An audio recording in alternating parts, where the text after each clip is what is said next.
Hello, Jack Olmsted, Port Townsend Pickleball, and Pickleball Game Analysis Coordinator. How's it going? I thought I would start off this session on the Pickleball Game Analysis exclusive Facebook group, because this video is actually being made for the members of the Pickleball Game Analysis group. And we're going to be talking about Chris Edler's pickleball fundamental video that he posted on YouTube last week, where he talks about the serve. Before I get involved with that, I just want to put a plug in here for the Pickleball Game Analysis group. The way you get into this exclusive group is by having your pickleball game, analyzed by me or somebody else that is interested in analyzing pickleball games. And you can get to it through this form, this Google Doc, Pickleball Game Analysis form. And there's a link to this form in the description of this video. It's free right now, right here. We'll analyze the first 12 players' gameplay for free. So if you are the first 20 game players to have your game analyzed, we'll do it for free. And who knows, we might do 25, we might do 30, but right now we got a cap of 20. Just want to see how effective this actually is and see if there's improvement using the tool of slow motion and repetition that is available to us through YouTube. So we're going to focus right now on Chris and his 14-minute video. And again, using the editing keys, let me turn off his audio. There. And he talks a lot. Oops, let's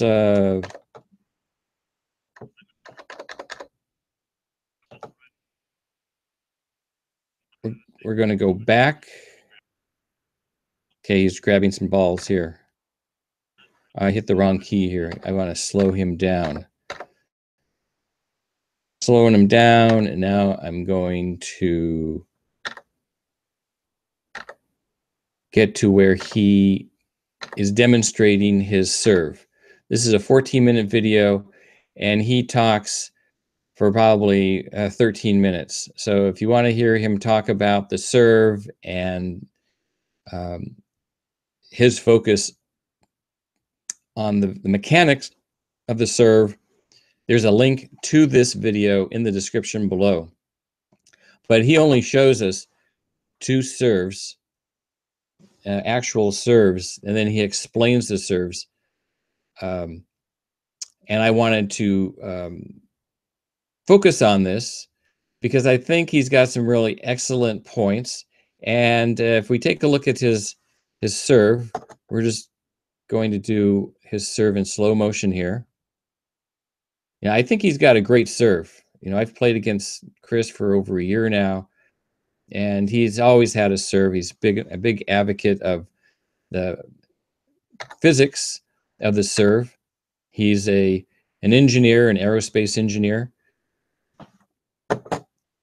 And so one of the things he talks about, and what I've been talking about when I try to explain this to people on how to serve and get it in and be consistent, is act as your arm is a pendulum. And all you're doing is going from high. As you can see, Chris up here has got his paddle up high, and he just pushes it through. A pendulum, pendulum, pendulum. This is what we're talking about. The pendulum. You start high right here. You go through the motion. You want to hit the ball right around in here, and then you have a natural follow through because it's like a pendulum. Okay, this is the action that you're trying to get from high to low, and this is the definition of a legal serve, a legal pickleball serve. Okay, so here we're going to watch this again. He starts high. See how high it is over his head? This is a pretty high point. There, it's going higher. There, right here. This is the high point. For my thinking, this is where he should start his serve, is right here at the high point. Doing all this stuff right here. And this is part of his routine, but he's actually, he does start it right here. He stops, except he doesn't stop. He goes from here and he goes right on down. If he stops right here for a minute, then he's going to get the maximum. Maybe he's getting something from here. Oops, where is it? Right here. But this is the start. This is the start of his serve. But I think his service motion is more like this. So if he starts here, then he's just going to come right on down, again, like a pendulum. And look at how he throws the ball out a little bit, and this is all timing. This is timing. Right when it's here, right when he starts his motion, he throws the ball. He doesn't throw the ball, he drops the ball. That's a drop. That's not a throw. I would suggest you toss the ball up a little bit so you watch the ball, and then you have a little bit more time. You come down and he strikes the ball right here in front of him. So if we take a look at the pendulum, he's not striking the ball here. He's striking the ball right in this area right here. And this is where you're getting the most maximum force right here. The force is coming from here. We're talking physics here. It's coming from here. And right at this point, this is where you want to hit the ball. This is where you're getting the maximum torque right before it's starting to go up here and it's starting to get, you're not having as much force up here. The force is right in here. Let the force be with you, okay? So he hits it and then he has a natural follow through. Okay, what I would suggest, and we're just looking at things here, is his left arm is not in play and his body isn't balanced. If he had his arm out in front of him, his body would be more balanced. And then when he finishes his swing, if his left hand could catch the paddle like Bonnie Williams, and I'll show you Bonnie Williams here in a minute. Okay? So that's the swing. But there are other things that are going on here. Okay? And I'm going to point these out in other videos. Right here, look at his. Come on, folks. We're going to go back here. Going to go back. Okay. Look at his position. He's not perpendicular to the baseline. Perpendicular is 90 degrees. He's almost parallel. He's slightly less than parallel to the baseline. Okay? A lot of people that want to hit that 1, 2, 3 front facing serve, they're perpendicular. Here, look at his feet. They're almost parallel to the baseline. Now that's going to change here in a minute.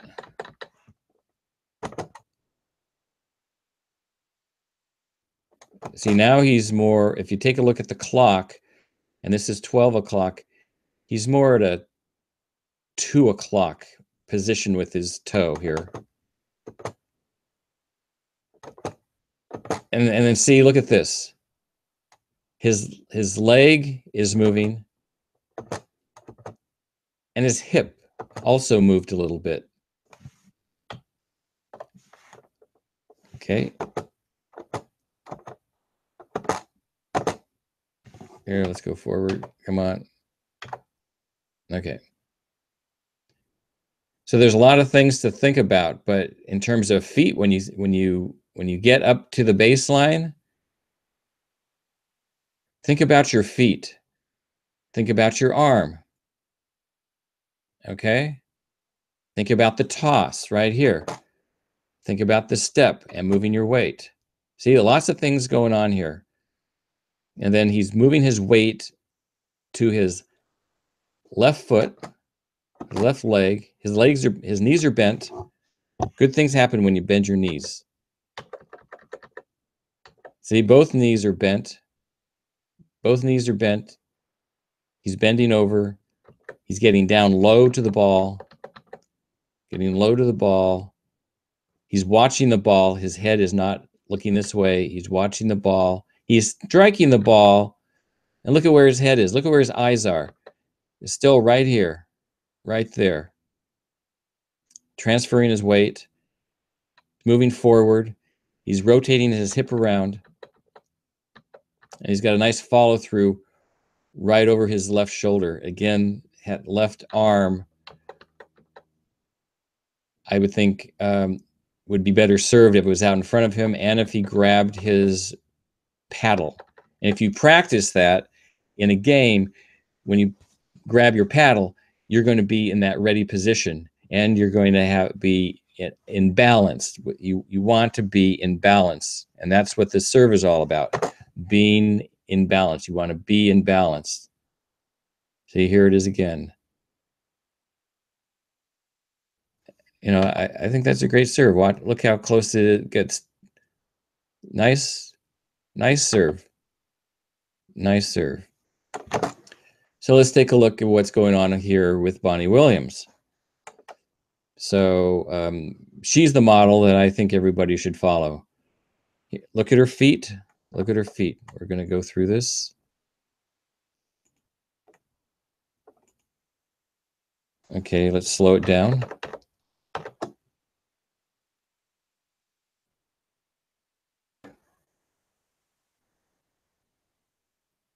Let's move back. Okay, this is her serve. Okay, look at her feet. Look at her feet. It's a little different. She's starting on her back foot, pushing all her weight to her left foot. She's right-handed, of course.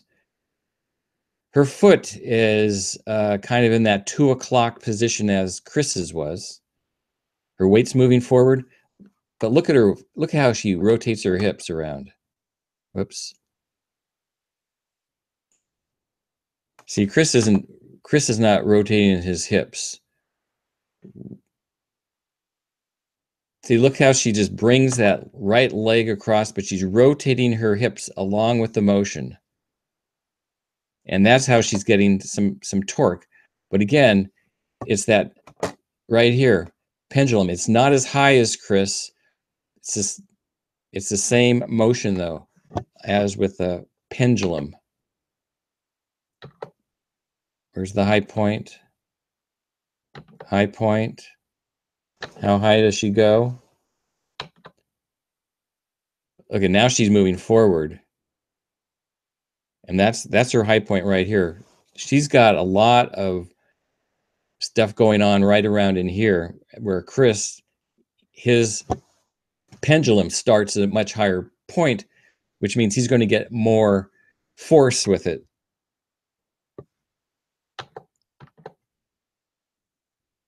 Okay, now she starts her downward motion here. All right. Right. Right. Right. Let's see, she's moving forward. She just has it. She just has it right here. And look at the ball. She's tossed the ball in the air. Remember, Chris dropped his ball. She tosses her ball in the air, which gives her more time to now move her body forward and the paddle forward. Again, look at her feet. Look at her left arm right here. It's out in front. And now here she goes. Look at that left arm. You can take a look at the shadow. Now you can see it coming around her body. See, this is perfect balance right here. Perfect balance. You didn't see Chris's arm. It was hidden by his body. He just kind of has it dangling there. So she's coming through. She's transferring her weight. Look how low she's getting by bending her knees. And then what? She catches the paddle with her left hand, and she is in the ready position. This is ready position right there. Look at the shadow. This is where you want to be. Knees bent. See, these are bent knees. And she's ready. And this is footwork. See how she made that little hop? She's here. She's on her toes. She's on her toes. See, she's on her toes. She's on her toes. She's not flat-footed. Boom, toes, toes, toes, toes, toes, toes, toes. And then she makes the little hop. And she gets ready for that next ball. So I've got a link to Bonnie's video in the description below. And what else did I want to share with you? I was checking out Pendulum tennis strokes, and this video popped up, and I thought he does a really good job, demonstrating how to hit a forehand. And a forehand is a lot like, well, it's very similar in pickleball, but he uses slow motion a lot. This isn't. This is normal speed, but he uses slow motion a lot, and he goes back. See, look at this. I'm not controlling this, folks. This is him. So he's doing basically what I'm doing on YouTube, but he's got editing program, and he's able to go back and forward and stop it, and just constantly show you the stroke. So it'd be great if you could do this same thing. Just set up a video camera. In fact, what I kind of liked, let me see if I can find it, on how, yeah, see right here. He has videos, he shoots videos at several different angles. And here he's got his video camera set up right in front of him, so he can see exactly what he's doing in the front. This right here is a good angle to really focus in on your strokes. We don't want you too far back or behind. That behind shot, Bonnie Williams shot right here. I think it's a really a great position, because you can really see her body. Did I go too far back? Where am I? Can I go back a couple frames? There. See, this I think is a good position. But if you were just moved your camera on a tripod, or you could have somebody hold the camera, and it could be a camera or it could be your cell phone, just a little bit to the side so you can see what you're doing here, then we can really analyze what is happening, what you're doing. Not only we, but you, because you need to be very critical of what you are doing, of your strokes, so that when you get out and you practice, you can practice maximizing all of your motion so that it's effective and you're balanced. And when you have effective motion and your balance, you're going to decrease your unforced errors. You decrease your unforced errors, you're going to have better ball position, ball placement, and all that equates to having a better time out there on the court. The thing you don't want to do is beat yourself. And you beat yourself by not being able to control the ball and having a lot of unforced errors. I think that goes hand in hand. You control the ball, you're going to reduce your unforced errors. You reduce your unforced errors, you're going to have a better time out there on the court because you're not going to beat yourself. It's okay to have somebody else beat you. You know, they're more athletic, or they're more cunning, or they, you know, are getting they're moving you out of position. That's one thing. You just don't want to beat yourself. And that's what this whole video game analysis is about, is helping you help yourself. And I hope that the pickleball community here, the pickleball game analysis community, will be a place where you can post your videos and we can talk about what we see as a group, and we can all help each other get our game to the next level. So thank you so much for watching, and we will see you next time on another video.